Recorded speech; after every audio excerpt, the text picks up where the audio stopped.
সব প্রশংসার একমাত্র মালিককে, সেই রবের দরবারে সেজদানত চিত্তে প্রশংসা জ্ঞাপন করছি, মহব্বত দিয়ে বলি আলহামদুলিল্লাহ। তারপর তার প্রেরিত রাসূল বিশ্ব মানবতার দিশারি সাইয়্যিদুল মুরসালিন খাতামুন নবিয়্যিন আহমদ মুস্তাফা মুহাম্মদ মুস্তাফা সাল্লাল্লাহু আলাইহি ওয়াসাল্লাম নবী পাকের রূহ মুবারকে অগণিত অসংখ্য দুরূদ ও তাসলিমা বর্ষিত হোক। আল্লাহুম্মা সাল্লি আলাইহি আল্লাহুম্মা বারিক আলাইহি। সাহাবা আজমাইন থেকে শুরু করে আজ পর্যন্ত যুগে যুগে কালে কালে সত্য ন্যায়ের পথে লড়তে গিয়ে যারা তাজা প্রাণ উৎসর্গ করেছেন, তাদেরকে আল্লাহ সুবহানাহু ওয়া তাআলা শহীদদের সর্বোচ্চ মর্যাদা এবং জান্নাতুল ফেরদাউসের মেহমান হিসাবে কবুল করুন, বলেন আমিন। সম্মানিত হাজিরিন,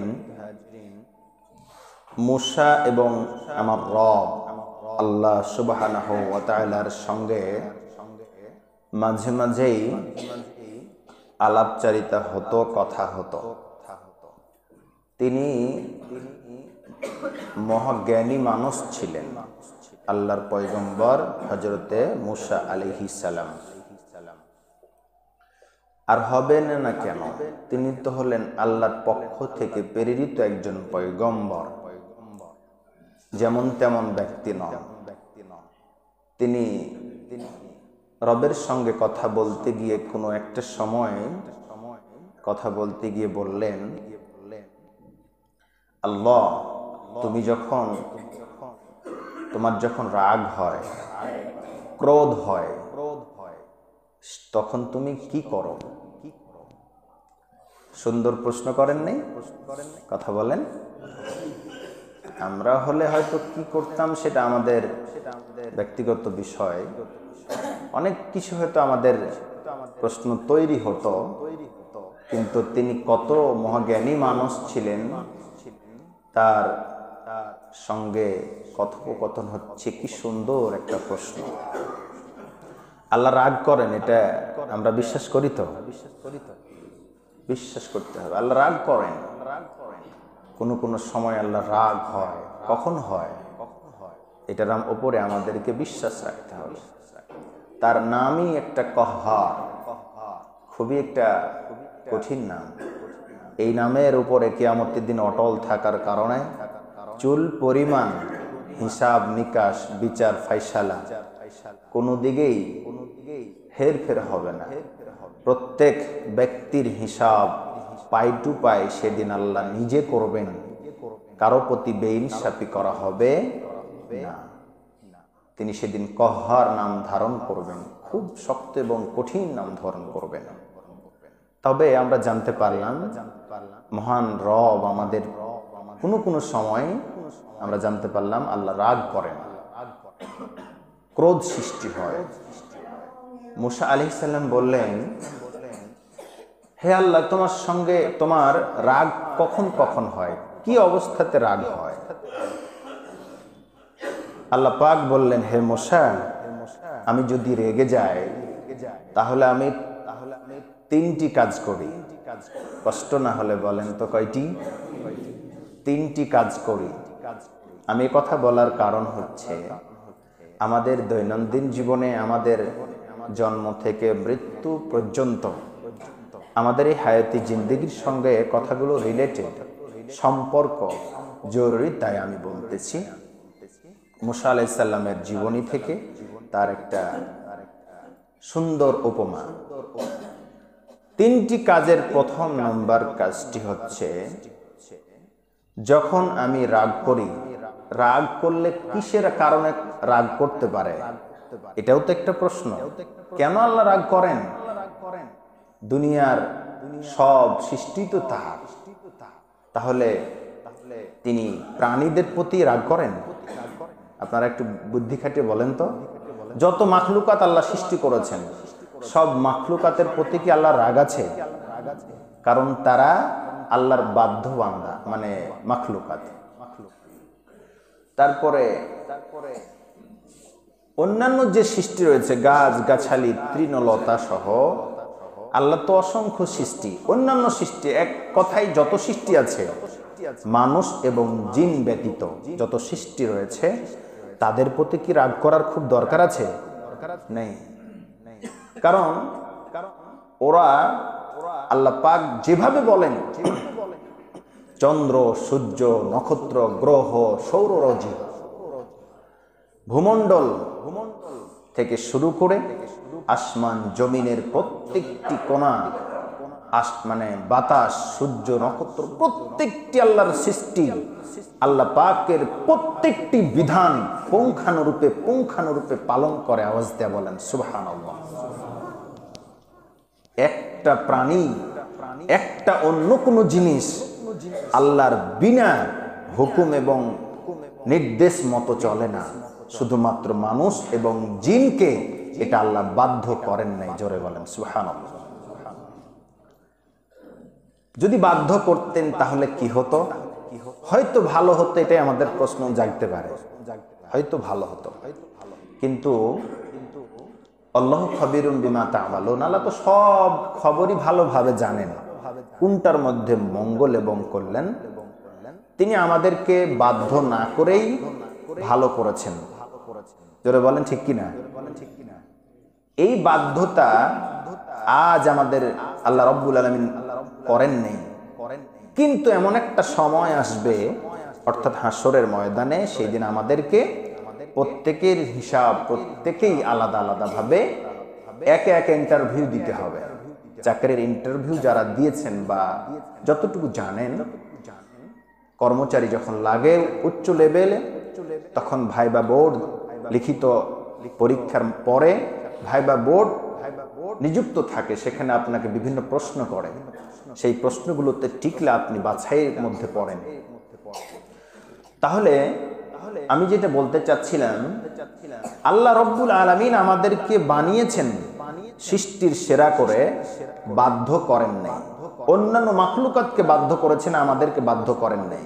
কিয়ামতের দিন একে একে আল্লাহ পাক ডাকবেন।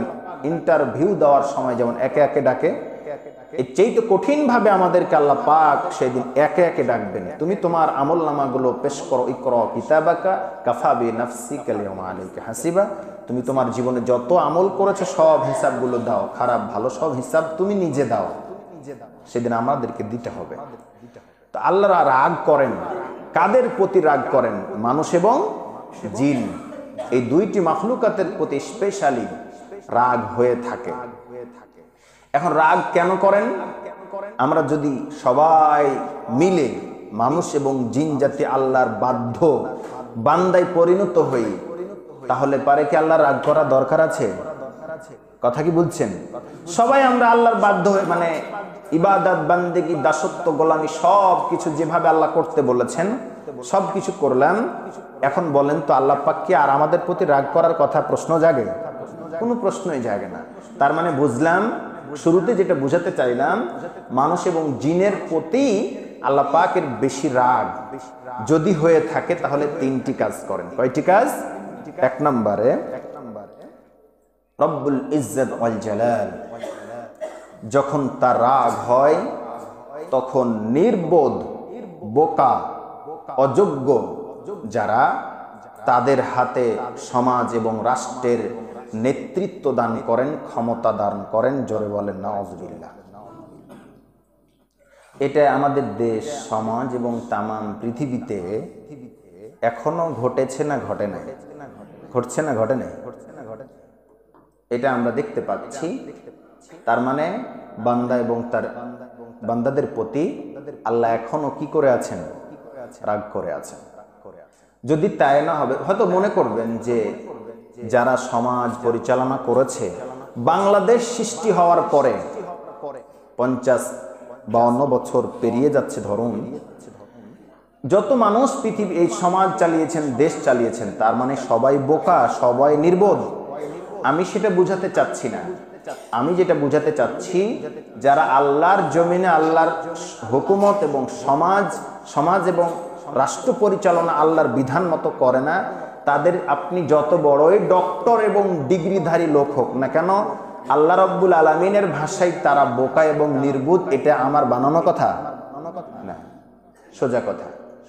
তার মানে আপনার ডক্টরেট ডিগ্রি পাস করতে পারেন, যতক্ষণ পর্যন্ত আপনি নেতৃত্ব পেয়েছেন, যোগ্যতা অর্জন করেছেন, সমাজ এবং রাষ্ট্র চালানোর সব সক্ষমতা আপনার আছে, কিন্তু সেই সক্ষমতায় আল্লাহর বিধানকে সমাজে নেতৃত্ব দেন নাই, বাস্তবায়ন করেন নাই। যেভাবে আল্লাহ রাসূল সাল্লাল্লাহু আলাইহি সাল্লাম 10টা বছর মদিনা শাসন করেছেন, সেইভাবে না করার কারণে আপনি যত বড়ই জ্ঞানী মানুষ হন না কেন, আপনাকে নির্বোধ এবং বোকার সঙ্গে তুলনা করা হয়েছে। জ্ঞানী তারাই যারা আল্লাহর এবং আল্লাহর বিধান অনুযায়ী দেশ এবং রাষ্ট্র পরিচালনা করে। এক নম্বর বিষয় হচ্ছে, যারা নির্বোধ বোকা তাদেরকে আল্লাহ ক্ষমতা দান করেন এক নম্বরে রাগ করলেন। দুই নম্বরে রাগ করেন, রাগ করলে যা করেন সেটি হলো সমাজের মধ্যে যারা কৃপণ, এমন চিপুস, কৃপণ তো আমরা বুঝি নাকি, কৃপণ এই ব্যক্তিদেরকে আল্লাহ অগাধ সম্পত্তির মালিক বানান, অনেক ধনী বানান। রাগ করলে দ্বিতীয় নম্বর এটা করেন, তখন তারা সম্পদগুলো সঠিক পথে ব্যয় করেন না, খারাপ অশ্লীল বেহায়াপনা কাজে ব্যয় করবে, কিন্তু আসলে আল্লাহর কাজে খুব কমই ব্যয় করে। এমন ব্যক্তিদেরকে, যারা কৃপণ, যারা দানশীল নয়, তাদেরকে সম্পদের মালিক বানান। আল্লাহ যদি রাগ করেন, তিন নম্বরে যে কাজটি করেন সেটি হলো অসময়ে তিনি বৃষ্টি দান করেন। অসময়ে, যখন সময় প্রয়োজন, দরকার নেই, মানুষের জন্য উপযোগী নয়, এমন অসময়ে বৃষ্টি প্রদান করেন। আমরা কয়েক বছর থেকে বা অনেক সময় আমরা আমাদের এই চোখে, চামড়ার চোখে দেখতে পাই, যখন অনেক সময় বৃষ্টির দরকার নাই তখনও বৃষ্টি হয়, যখন দরকার তখন অনেকটা হয় না। রব্বুল আলামিনের কাছে এই তিনটি প্রশ্নের উত্তর মুসা আলাইহিস সালাম জানার পরে বললেন, আল্লাহ, দ্বিতীয় নম্বর প্রশ্ন, তুমি যখন খুশি হও, তুমি যখন খুশি হও তখন কি করো? সুন্দর প্রশ্ন না? আল্লাহ পাক বলেন, আমি যখন খুশি হই তখন আমি তিনটি কাজ করি। নাম্বার 1, জ্ঞানী ব্যক্তিদের হাতে ক্ষমতা দান করি, যোগ্য ব্যক্তিদের হাতে আমি ক্ষমতা দান করি, যারা আমি আমার বিধান অনুযায়ী সমাজ এবং রাষ্ট্র পরিচালনা করবে। জোরে বলেন সুবহানাল্লাহ। 2 নম্বরে যে কাজটি করি, দানশীল ব্যক্তিদের হাতে আমি অনেক সম্পদ দান করি, সম্পদ তাকে দিই। সম্মানিত হাজিরিন, 3 নম্বরে যে কাজটি করি সেটি হচ্ছে সময় মতো বৃষ্টি দান করে মানব জাতিকে আমি কল্যাণের পথে বরকতের বারিধারা অবশ্যই নাজিল করি, সময় মতো বৃষ্টি দান করি। জোরে বলেন সুবহানাল্লাহ। আল্লাহ আমাদের প্রতি, জিনদের প্রতি, যারা আল্লাহর বিধান মতো চলি না, তাদের প্রতি রেগে আছেন, গোসা করে আছেন, প্রচন্ড আকৃতিতে রাগ করে আছেন। তাহলে কি আমাদের উচিত নয় তার বিধান মতো, তার হুকুম মতো, যে টার্গেট এবং উদ্দেশ্য নিয়ে রব্বুল ইজ্জত আল জালাল আমাদেরকে বানিয়েছেন, সৃষ্টি করেছেন, সেই টার্গেট এবং লক্ষ্য উদ্দেশ্য নিয়ে আমাদের কাজ করার আমাদের দরকার আছে না নাই? আমা খালাকতুল জিন্না ওয়াল ইনসা ইল্লা লিয়াবুদুন। এত সুন্দর অবয়ব দিয়ে, আকৃতি দিয়ে মানুষ এবং জিন জাতিকে আমি আল্লাহ বানালাম, কোন লক্ষ্য এবং উদ্দেশ্য ছাড়া আমি বানাই নাই। তোমরা জমিন চাষাবাদ করবা ফসল উৎপাদনের জন্য, ফল পাওয়ার আশায় বৃক্ষ রোপণ করবে, মসজিদ বানাবে নামাজের জন্য, মন্দির বানাবে তাদের উপাসনার জন্য। এক একটা লক্ষ্য উদ্দেশ্য ছাড়া তোমরা যেমন কোনো কাজ করবা না। আমি রব, আমি তোমাদেরকে এত সুন্দর করে বানানোর পরে বিনা কারণে তো আমি বানাই নাই, লক্ষ্য উদ্দেশ্য ছাড়া বানাই নাই। সেই টার্গেট এবং লক্ষ্যটাই হচ্ছে ওমা খালাকতুল জিন্না ওয়াল ইনসা ইল্লা লিয়াবুদুন। মানুষ এবং জিন জাতিকে আমি কেবলমাত্র শুধুমাত্র আমার দাসত্ব, গোলামি, হুকুম পালনের জন্যই বানিয়েছি। আওয়াজ দিয়ে বলেন সুবহানাল্লাহ। যতদিন আল্লাহর হুকুম এবং বিধান আমরা মানতে না পারবো ততদিন পর্যন্ত আমাদের প্রতি আল্লাহ রাগ হয়তো করে থাকতে পারেন। অতএব আসুন, আমাদেরকে অবশ্যই আল্লাহর বিধান মতোই চলতে হবে। আল্লাহর বিধান ছাড়া অন্য কোনো পথে এবং মতে শান্তি, মুক্তি, নিরাপত্তা নেই। ভুল করেছি, কত ভুল করেছে, কত মানুষ হত্যা করেছি, কত মানুষকে মেরেছি, কত ওয়াক্ত নামাজ কাজা করেছি, জীবনের কত পাপ করেছি। সবগুলোকে স্মরণ করে যদি সেটা হক্কুল ইবাদ, বান্দার হক না হয়, তাহলে পারে রব্বুল ইজ্জত ওয়াল জালালের দরবারে যদি আপনি আমি একটাবার তওবা করে চোখের পানি ফেলে আল্লাহর দিকে ফিরে আসি, আল্লাহ রব্বুল আলামিন যদি কোনো উট হারা ব্যক্তি মরুভূমির পথে উট হারিয়ে দিয়ে পেরেশানে পড়ে যায়, কিছুক্ষণ পর যখন দেখে উটটি ফিরে এসেছে, ওই ব্যক্তিটি খুশি হয়ে যাবে না? ঠিক তেমনি কোনো বান্দা যখন বিপদগামী হয়ে পাপাচার কাজে লিপ্ত হয়ে যায়, ভালো পথে যখন চলে আসে আল্লাহর হেদায়েতে, তখন তার চাইতে খুশি হয়ে যান উট হারা ব্যক্তি। উট পাওয়ার পরে যতটা খুশি হন, তার চাইতে বেশি খুশি হন কোনো বান্দা পাপের কাজ থেকে ভালো পথে আসলে। জোরে বলেন সুবহানাল্লাহ। ভালো পথে আসেন, এটা আমি শুধু না, আল্লাহ স্বয়ং আপনার আমার দিকে চেয়ে আছেন, কখন আমার বান্দা ভুলটা বুঝতে পারবে। সম্মানিত হাজরিন, হাদিসে এসেছে, তোমরা যদি ভুল নাই করতে তোমাদেরকে ধ্বংস করে দিতাম, গজব দিয়ে ধ্বংস করতাম। প্রশ্নটা হাদিসটা খুবই বোঝার মতো এবং মনোযোগ সহকারে শোনার মতো। ভুল না করলেই ক্ষমা মানে ধ্বংস করে দিতেন, আর একটা জাতি সৃষ্টি করতেন, যে জাতি ভুল করার পরে আমি আল্লাহকে ক্ষমা মানে চাইতো, মাফ চাইতো। জোরে বলেন সুবহানাল্লাহ। তার মানে আমরা মানুষ মাত্র, আমাদের ভুল হতে পারে। নবীদের অনেক ভুল হয়েছে, ভুল আল্লাহ তাদের মাধ্যমে করিয়েছেন, কিন্তু তারা অটল থাকেননি ভুলের ওপরে। তারা সদা সর্বদা ইস্তেগফার এবং তওবার সঙ্গে রিলেটেড ছিলেন, সম্পর্ক রাখার কারণে ভুলটা আল্লাহ পাকের কাছে ক্ষমা পেয়েছেন। আসুন না, এমনও তো হতে পারে কখন কোন সময় আমার মৃত্যু চলে আসতে পারে, যার কথা আমরা কেউ বলতে পারবো না। সেই রকম জীবন আমরা গঠন করি, যেই জীবন আল্লাহ আমাদেরকে গঠন করতে বলেছেন। সম্মানিত হাজিরিন, দুনিয়ায় সব চলে যেতে হবে ছেড়ে রবের দরবারে। আমি একজনের কথা একটু স্মরণ করি, এই জন্যই দিব। আমি একজন সফল ব্যক্তির জানাজায় গিয়েছিলাম গত 2-3 দিন আগে। আমি হতভাগ এবং মানে এতটাই পেরেশান হলাম, রব্বুল ইজ্জাত হয়তো তাকে কত ভালোবাসলে এভাবে তার জীবনটা নিতে পারে। আমি এই কথা দিয়ে বোঝাতে চাচ্ছি আপনাদেরকে, শুধু উদ্বুদ্ধ করবার জন্য। যখন কারো সময় শেষ হয়ে যায়, তখন আর পৃথিবীতে থাকার সুযোগ লাভ করেন না। এটা সূরা মুনাফিকুনের শেষ আয়াতে আল্লাহ বলেই দিয়েছেন, ওয়ালাইয়াখিরাল্লাহু নাফসান ইযা জাআ আজালুহা আল্লাহু খাবীরুম বিমা তা'মালুন।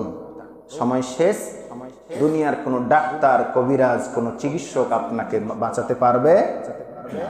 চিরসত্য কথা। ওই লোকটির, ওই ব্যক্তিটির সময় শেষ, তিনি বুঝতে পেরেছেন।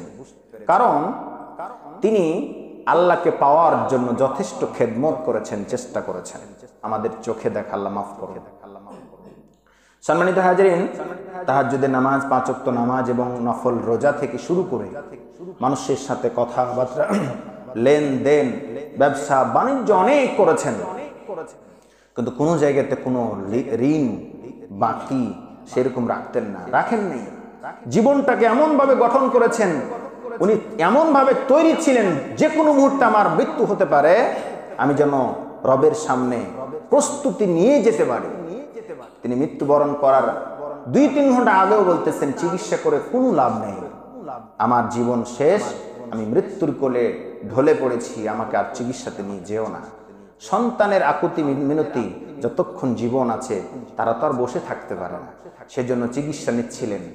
নিজ দিক ঠান্ডা বরফের মতো হয়ে যাচ্ছে, তবু তার কণ্ঠে চলতেছে, এখন আমাকে নামাজ পড়ার সুযোগ করে দাও, জোহরের নামাজের সময় হয়েছে। সম্মানিত হাজিরিন, নামাজ তবুও তিনি ভুলে যান নাই। ফজরের নামাজ জামাতের সঙ্গে পড়ে এসেছেন। আজরাইল আলাইহিস সালাম যখন আল্লাহ যখন তাকে দায়িত্ব দিল, আল্লাহকে অভিযোগ সহকারে মানে বিনয়ের সঙ্গে বলেছিলেন, আজরাইল, আল্লাহ যে দায়িত্ব আপনি আমাকে দিচ্ছেন সেই দায়িত্বের কারণে মানুষ প্রাণী সহ সকল মাখলুকাত যাদের জীবন আছে সবার মৃত্যু আমার হাত দিয়ে হবে সিস্টেমেটিক ওয়েতে। আমাকে তো মানুষ সহ প্রাণীরা আমাকে বদদুয়া করবে, অভিশাপ দেবে, তো আমি এটা কিভাবে এড়িয়ে চলে যাওয়া যায় সেটা আমাকে বলে দেন, সেই পথটা বলে দেন। আল্লাহ বলতেছে, আজরাইল তোমাকে এটা নিয়ে টেনশন করতে হবে না। মানুষ কিংবা প্রাণী যখন মৃত্যুবরণ করবে আমি এমন একটা অজুহাত দাঁড় করিয়ে দিব, তখন তোমার আর দোষ থাকবে না। ডাক্তার বললেন, চাচা আপনার বুকে কফ জমে গেছে, এটা আপনাকে অপারেশন করতে হবে, তবে বাঁচতেও পারে নাও পারে। অভিভাবকদেরকে বললেন, আসলে এটা কোনো বিষয় নয়। টেস্টের জন্য রক্ত খুঁজে পাওয়া যায় না, 2 ফোঁটা রক্ত পাওয়া যাচ্ছে না, কারণ তার সময় শেষ। যার জীবন আছে তাকে মৃত্যুবরণ করতে হবে, এটাই চির এবং বাস্তব সত্য কথা। আমি যেটা বুঝাতে চাইলাম, তার জীবনটা যখন বের হয় তবুও কণ্ঠে বুদবুদ আওয়াজে কি যেন পড়তেছেন, আর মৃত্যুর কোলে ঢলে যাচ্ছেন, তবুও তার পরিবারকে নাসিহা করতেই আছেন। নামাজের ব্যাপারে, ভালো কাজের ব্যাপারে নাসিহা করতে করতে হঠাৎ করে তার মুখটা বন্ধ হয়ে গেল, তার মানে তার জীবনটা চলে গেল। এই যেন মায়ের কোলে শিশু যেমন ঘুমালে কোনো কিছু টের পাওয়া যায় না, মায়ের কোলে শিশু যেমন ঘুমিয়ে যায়, ঠিক এভাবে তার জীবনটা, মৃত্যুটা হয়ে গেল। আল্লাহ রাব্বুল আলামিন কোরআনুল কারীমের একটা জায়গায় বলেছেন কত সুন্দর করে, আমি যে বান্দার প্রতি, যে বান্দাগুলোর প্রতি আমি রাজি এবং খুশি হব, তাদেরকে আমি যেমন তেমন মৃত্যু দেই না। তাতানাজ্জালু আলাইহিমুল মালায়েকা, মৃত্যুর সময় অসংখ্য অগণিত ফেরেশতা নাজিল করে তাদের মৃত্যুটা দান করি। জোরে বলেন সুবহানাল্লাহ। ইয়া আইয়াতুহান নাফসুল মুতমাইন্না ইরজিই ইলা রাব্বিকি রাদিয়াতাম মারদিয়া ফাদখুলি ফি ইবাদি ওয়াদখুলি জান্নাতি বলে যখন আজরাইল আলাইহিস সালাম আত্মাটাকে টান দিয়ে বের করেন, বলে, হে প্রশান্ত আত্মা, বেরিয়ে আসো রবের নির্দেশে, আমার নির্দেশে না, রবের নির্দেশে তুমি বেরিয়ে আসো। মানে অগণিত অসংখ্য শান্তিময় একটা পরিবেশ তৈরি করে সুন্দর ভাবে আস্তে করে জানটা কবজ করেন আর বলেন, তুমি ইবাদতকারী বান্দা হিসাবে যে ছিলে, তুমি ইবাদতকারী বান্দা হিসাবেই প্রমাণিত হবে। চলে যাও রবের সেই সুমহান জায়গা জান্নাতের ভিতরে প্রবেশ করো। এভাবে করে বলতে থাকে, তাতানাজ্জালু আলাইহিমুল মালায়েকা, ফেরেশতা তাদেরকে জান্নাতের সুঘ্রাণ এবং সুসংবাদ দিতে থাকেন। জোরে বলেন সুবহানাল্লাহ। একজন ঈমানী মৃত্যু এভাবেই হওয়ার কথা। সম্মানিত হাজিরিন, অপর দিকে অনেক জানাজায় আমি গেছি যাদের মৃত্যুটা অনেক কষ্টে হয়েছে। চেহারা বিকৃতি থেকে শুরু করে অনেক নমুনা পাওয়া গেছে যে তার মৃত্যুটা ইমানদারের মৃত্যু হয়তো হয়নি। যেহেতু এটা সিকিউরিটি বিষয়, রব্বে কারীম যেহেতু এটা বেশি ভালো জানেন, আমরা হাদিস এবং কোরআন থেকে যতটুকু দেখেছি শুনেছি ততটুকুই আপনাদেরকে বললাম। একজন ইমানদারের মৃত্যু আসলে এভাবে প্রশান্ত আত্মা যেভাবে বেরিয়ে যায় সেভাবে হওয়ার কথা। আমাদের মৃত্যুটাও যেন আল্লাহ আমাদেরকে ইমানে হালাতে কালিমা পড়তে পড়তে সুন্দরভাবে যেতে পারে, আল্লাহ যেন তৌফিক দান করেন। বলেন আমিন। আল্লাহর পথে না চললে, না আল্লাহর পথে জীবন পরিচালনা করলে আমাদের কখনো সম্ভব নয়। সে কথাটাই আল্লাহ রব্বুল আলামিন কত সুন্দর করে বলতেছেন, হে দুনিয়ার মানুষেরা, ইমানদারেরা, ভালো করে শোনো, তোমরা রুকু করো, সেজদা করো এবং আমি আল্লাহরই গোলামি করো, দাসত্ব করো, ইবাদত করো। আমি আল্লাহর ইবাদত করো, রুকু করো, সেজদা করো, ইবাদত করো, ভালো কাজের সঙ্গে সদা সর্বদা লেগে থাকো। যদি তোমরা এই কাজগুলো করতে পারো তাহলে তোমরাই হবে আখিরাতেও সফল কাম, এই দুনিয়াতেও সফল কাম। জোরে বলেন সুবহানাল্লাহ। আমরা যদি রুকু করি, তার মানে নামাজের মধ্যেই তো রুকু আছে, ঠিক কিনা বলেন? রুকু, সেজদা আল্লাহর ইবাদত, অনেক বড় এবং বিস্তার ব্যাখ্যা। রুকু সেজদা নামাজের মধ্যে হয়, আর ইবাদত শুধু নামাজকে বোঝানো হয় না, নামাজ সহ অনেক ইবাদত রয়েছে, সেগুলো আমাদেরকে আল্লাহ করতে নির্দেশ দিচ্ছেন ইমানদারদেরকে লক্ষ্য করে। এটি সূরা হজের ৭৭ নম্বর আয়াত। রব্বুল ইজ্জত আল জালাল আরো বলতেছেন, তোমরা নেক কাজের সঙ্গে লেগে থাকো, ভালো কাজ করো, তাহলেই তোমরা সফল কাম হতে পারবে। সম্মানিত হাজিরিন, আমরা আমাদের জীবনটাকে সেভাবে ইবাদত এবং বন্দেগীর সঙ্গে যদি কাটাতে পারি তবে হবে আমাদের জীবনটা সার্থক। অল্প দিনের দুনিয়া, আমরা যে কদিন বেঁচে আছি এটা খুবই অল্প এবং স্বল্প। আল্লাহ রাব্বুল আলামিনের প্রিয় নবী মুহাম্মদ সাল্লাল্লাহু আলাইহি সাল্লামের বাণী থেকে আমরা জানতে পারি, দুনিয়ায় আমরা যত বেশি গুরুত্ব দিই, সৌন্দর্য সহ দুনিয়াকে যত বেশি আমরা পেরেশান, এবং গাড়ি বাড়ি ব্যবসা বাণিজ্যকে ইত্যাদি দুনিয়ার জীবনকে যতটা আমরা পেরেশান এবং গুরুত্ব দিই, আঁকড়ে ধরে থাকতে চাই, নবীজি সাল্লাল্লাহু আলাইহি সাল্লামের ভাষ্য অনুযায়ী পানিকে খামচিয়ে ধরলে, মুষ্টিভাবে ধরলে পানি কি মুঠে থাকার যে জিনিস? কথা বলেন। পানি যেমন মুঠের ভিতরে থাকার জিনিস নয়, আঙ্গুলের ফাঁক দিয়ে পালায়ন করে, ফাঁকি দিয়ে চলে যায়। আমাদের দুনিয়ার জীবনটার সঙ্গে নবী সাল্লাল্লাহু আলাইহি ওয়াসাল্লাম এভাবে উপমা দিয়েছেন, যারা দুনিয়ার জীবনকে গুরুত্ব দিতে চায়, আঁকড়ে ধরে থাকতে চায়, পানি যেমন আঙ্গুলের ফাঁক দিয়ে পাশ কাটিয়ে চলে যায়, দুনিয়া তাদেরকে ফাঁকি দিয়ে ভাবে চলে যাবে। টিকে থাকবে একমাত্র রবের প্রতি সন্তুষ্ট হওয়ার মূলক কাজ, যেগুলো রুকু, সিজদা, ইবাদত এবং ভালো কাজ, সেই কাজগুলোই আল্লাহ পাকের কাছে আমাদের যাবে। এজন্য ব্যক্তিগত জীবন, পারিবারিক জীবন, সামাজিক জীবন থেকে শুরু করে নামাজ, রোজা, হজ, যাকাত, মানুষের সঙ্গে উঠা বসা, লেনদেন, কথাবার্তা, সব কিছুতেই আমাদের ভয় করতে হবে একমাত্র শুধুমাত্র রব্বুল ইজ্জত ওয়াল জালালকে। তিনি ছাড়া আমাদের আর কেউ নেই। আমরা রব্বুল ইজ্জত ওয়াল জালালের ইবাদত বান্দেগি করার ক্ষেত্রে সবচেয়ে গুরুত্বপূর্ণ এবং সবচেয়ে পুণ্যবান নিকটবর্তী হওয়ার মাধ্যম হচ্ছে 5 ওয়াক্ত নামাজ, যে নামাজের ব্যাপারে আমাদেরকে কিয়ামতের দিন প্রশ্ন করা হবে। সে নামাজ আমাদের শুদ্ধভাবে পড়ার জন্য আমাদেরকে চেষ্টা করতে হবে। আমরা অনেক সময় নামাজ এমন ভাবে পড়ি যেটা মুনাফিকের সঙ্গে তুলনা করা হয়েছে। ধ্বংস ওই সমস্ত মুসল্লিদের জন্য যাদের নামাজে খুশুখুজি নেই, সূরা মাউনের মধ্যে সহ আর অনেক জায়গায় বর্ণনা করা হয়েছে।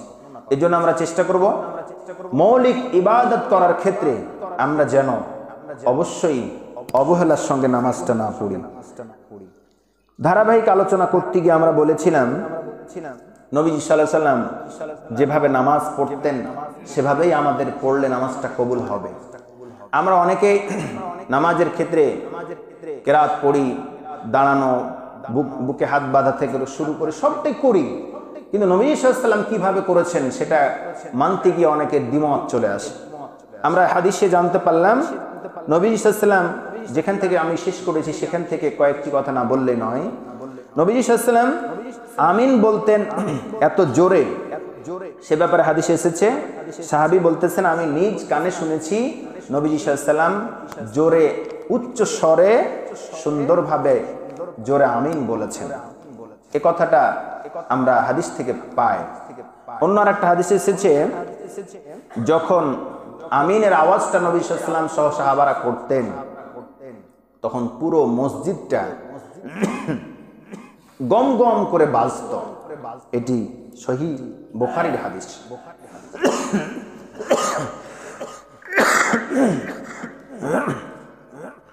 শুধু তাই নয়, আমরা নামাজের ভিতরে যখন আমিন বলি তখন ফেরেশতারা পেরেশানে পড়ে যায় আপনার আমিনটাকে আল্লাহর দরবারে সাক্ষী হিসাবে কবুল করবার জন্য। জোরে বলেন সুবহানাল্লাহ। এজন্য বলা হয়েছে হাদিসে, তোমাদের আমিন বলার সঙ্গে যদি ফেরেশতাদের আমিন বলাটা মিলে যায় তাহলে তোমাদের পূর্বের গুনাহ খাতা আল্লাহ মাফ করে দিবেন। সুবহানাল্লাহ। শুধু তাই নয়, ইহুদি খ্রিস্টান যারা, ইহুদি যারা, তারা আমাদের দুইটা জিনিস সহ্য করতে পারে না। বিশেষ করে একটি হচ্ছে আমিন বলা, আর একটা হচ্ছে সালাম, যেটা আমরা পরস্পরকে দিয়ে থাকি। আসসালামু আলাইকুম ওয়া রাহমাতুল্লাহ, এভাবে যখন সালাম নিবেদন করি এটা ইহুদিরা সহ্য করতে পারে না। এজন্য ইবনে মাজার একটা 856 নম্বর হাদিসে এসেছে, হযরত আয়েশা সিদ্দিকা রাদিয়াল্লাহু তাআলা আনহা থেকে বর্ণিত, তিনি বলেন, মা হাসাদাতকুমুল ইহুদু আলা শাইইন মা হাসাদাতকুম আলা সালামি ওয়াত তামিন। নবীজি সাল্লাল্লাহু আলাইহি ওয়াসাল্লাম বলতেছেন, তোমরা বেশি বেশি সালামের প্রচলন করবে, আমিন সবাই মিলে বলবে, কারণ আমিন এবং সালামের ক্ষেত্রে ইহুদিদের বেশি হিংসা হয়। এজন্য তারা হিংসায় জ্বলে পড়ে মরুক, আমরা মুমিন একে অপরের জন্য ভাই ভাই, আমরা একে অপরের কল্যাণ কামনাই যখনই সুযোগ পাবো, যতই সে শত্রু হোক না কেন, বুকে টেনে আমি তাদেরকে সালাম দেব, আমরা যেন দিতে পারি সবাই সবার কল্যাণ কামনাই নবীজি সাল্লাল্লাহু আলাইহি ওয়াসাল্লামের শেখানো ভাষায় সালাম নিবেদন করতে পারি। সম্মানিত হাজিরিন, তবে প্রশ্ন আসতে পারে, হাদিস যারা আমিন আসতে বলে তাদেরটা কি হাদিসে নাই? হাদিসটা আছে, কিন্তু তাদের হাদিসটা সহি না, দুর্বল পর্যায়ের হাদিস। আমরা সহিটা গ্রহণ করার চেষ্টা করব। 4 রাকাত নামাজ যদি হয়, যেমন সুন্নাত জোহরে 4 রাকাত নামাজ আমরা পড়ি, সেই নামাজ 4 রাকাত যদি হয়, সূরা ফাতিহার সঙ্গে আরেকটা সূরা 4 রাকাতেই মিলাতে পারবো, এটা এই মর্মে হাদিস রয়েছে। আমরা এখন যে কয়েকটি কথা গুরুত্ব সহকারে আমরা বলবো, সেটি হলো কুরআনুল কারীমের কিছু আয়াত এবং সূরার শেষে কিংবা আয়াতের শেষে কিছু তাসবিহ অতিরিক্ত বলার ক্ষেত্রে আমরা বলে থাকি। যেমন সহিহ আবু দাউদের 884 নম্বর হাদিসে এসেছে, সূরা কিয়ামা যখন তেলাওয়াত করা হয়, ইমাম সাহেব যদি তেলাওয়াত করেন, তার শেষে সুবহানাকা ফাবালা এই শব্দটা মুসল্লিদেরকে বলতে হয়। এটা হাদিস দ্বারা প্রমাণিত, কারণ নবীজি সাল্লাল্লাহু আলাইহি ওয়াসাল্লাম সাহাবী বলতেছেন, আমি নিজ কানে শুনেছি নবীজি সাল্লাল্লাহু আলাইহি ওয়াসাল্লাম এটা বলেছেন। সুতরাং সূরা কিয়ামার শেষে আমাদেরকে অবশ্যই বলতে হবে সুবহানাকা ফাবালা, আমরা এটা বলবো। এরপরে সূরা আলার প্রথম আয়াত যখন ইমাম সাহেব পাঠ করে, সাব্বিহিসমা রাব্বি বলেন, সাব্বিহিসমা রাব্বিকাল আলা যখন বলা হয়, তখন কি বলতে হয়? সুবহান রাব্বিয়াল আলা। এই হাদিসটাও সহিহ আবু দাউদের মধ্যে আছে, 883 নম্বর হাদিস, এটা বলতে হবে। সম্মানিত হাজিরিন, এরপরে তার মানে এগুলো আমরা বলি কিনা বলেন তো? আমরা বলি, তার মানে হাদিস আমল করি। এবার সূরা রহমানের মধ্যে বেশ কিছু জায়গায় ফাবিআইয়ি আলাই রাব্বিকুমা তুকাদ্দিবান আছে না নাই? এই আয়াতটি যখন শেষ হবে, তখন আমাদের সুন্দর একটি দোয়া নবীজি সাল্লাল্লাহু আলাইহি ওয়াসাল্লাম আমাদেরকে শিখিয়েছেন, লা বিশাইইন মিন নিআমিকা রাব্বানা তুকাযযিবু ফালাকাল হামদ। এই তাসবিহটা নবীজি সাল্লাল্লাহু আলাইহি ওয়াসাল্লাম আমাদেরকে দোয়াটা শিখিয়েছেন। এ ব্যাপারে তিরমিজি শরীফের 3602 মিশকাতের 81 নম্বর হাদিস।